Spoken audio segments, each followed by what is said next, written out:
internet, and I'm back.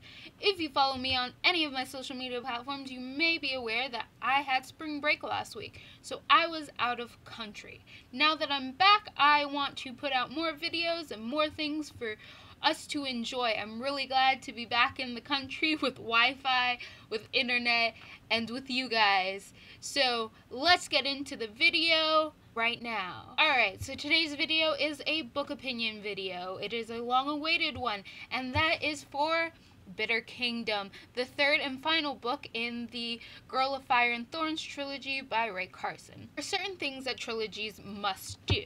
Reasons why some trilogies are very successful and some trilogies aren't so successful, I guess, or are very poorly executed. There are a few key reasons why some trilogies go far and beyond and are truly successful while others falter.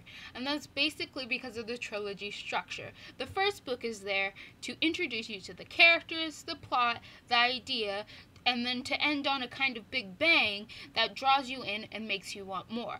The second book is there for historical purposes, character development, digging deeper into the world, into the plot, explaining more of what's going on, and giving you more things and details to connect together. The third reason is to take all of that history that you have compiled together and to apply it, to start wrapping everything up and then ending with a final bang and then leaving your reader satisfied that they've gone 3 books through, learning everything about the world that they could, or at least as much as you can fit into 3 books without overextending, right? So with Rae Carson, she definitely follows this through. She follows the trilogy rules. And Bitter Kingdom, the third book, definitely brings everything together. Like I've mentioned in my past book opinions for the first 2 books, the first book, Girl of Fire and Thorns, kinda has a study on the personal body structure, on character development of Elisa and her body, and her trying to figure out where she fits and how capable she is that way. The second book focuses more on the mind, her learning to become a queen, trusting herself, her learning more about history there and what this magic means for everything. And the third book is her applying her newfound confidence in being a queen and actually saving the day, actually figuring out the politics, ending a war, and figuring out how to bring completely different people together. One thing that I really loved about this book was the final theme that was kind of hinted at in the beginning and came to full fruition at the end. I'm going to try to be as vague as possible for the simple fact I don't want to spoil anything very significant, so kind of just keep with me here. Now, in the beginning, in the first book, we see that Godstone users do little tasks, or big tasks. Their whole purpose is that they're blessed by God, they have this stone, and that means they're destined to do something great. Elisa finds from past Godstone users a way to defeat her enemies and to save her people, at least in the first book. Now, not all of these great tasks were something magnificent. One woman spent her whole life drawing tiles. One person spent their whole life doing a hand. One person just made this hideous necklace, and for some reason that was his main goal in life, even though he survived afterwards and created a lot more art. This key idea of you as a being are put on the planet for some purpose, whether great or small, and that purpose will later affect, even if you don't realize it, is so important. Because sometimes we get so down, we're like, oh, we're not doing anything with our lives, what is our purpose? And this kind of shows you that just because you don't do something magnificent that's not life-changing in the now, in the present, doesn't mean it's not going to affect something later on. It's all, the whole concept of the butterfly effect. You do a little thing now that it can have a great impact in the future.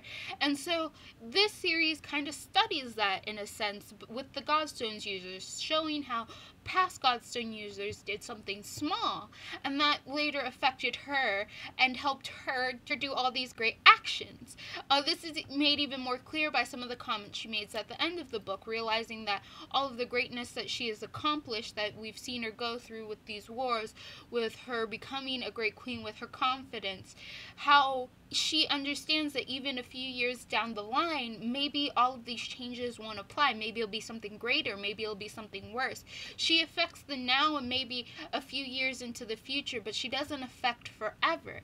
The world is continually changing. There's continually new people. The action she takes now may affect the future in a great way or in a bad way. If you really think about it, maybe you saying hello to a stranger might change that whole person's perspective, and they teach their child something, and their child, because they learned of this kindness, suddenly creates the cure to cancer. I don't know, that seems like a pretty big extreme, but you understand the idea of the butterfly effect and how little things can affect the future, and that your actions, no matter how big or how small you are in the universe, still affect and still can do great things or even terrible things.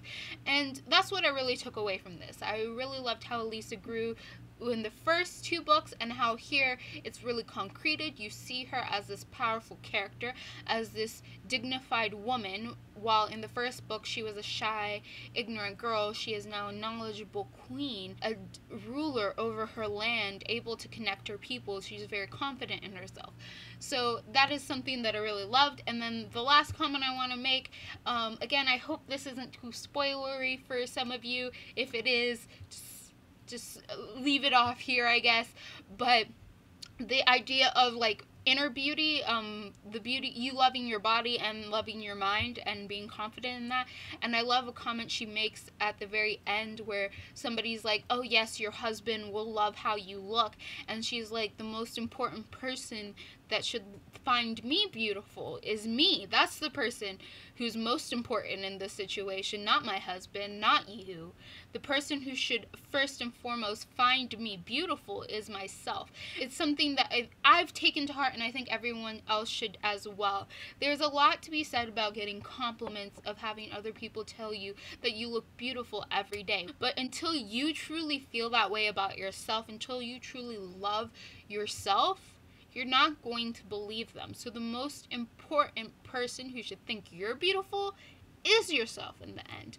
So I really love this book. I think everyone should take a chance at this trilogy.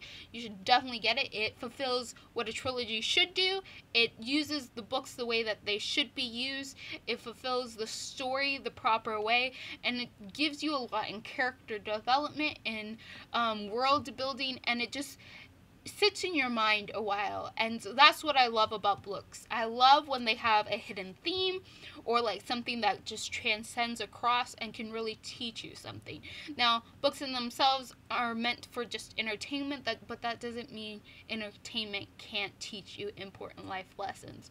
So that's it for my book opinion. If you are curious about any of my other social media platforms, the links are down below. Remember, I do write up book opinions, and that link to my blog is down below as well. Comment down below about your thoughts, about whether or not you really saw the things that I did, whether or not you saw something differently. Do you have any disagreements with my outlook on this series? Comment below and let me know. So that is it for this book opinion. Goodbye, internet, and remember, only you can convince yourself that you're beautiful.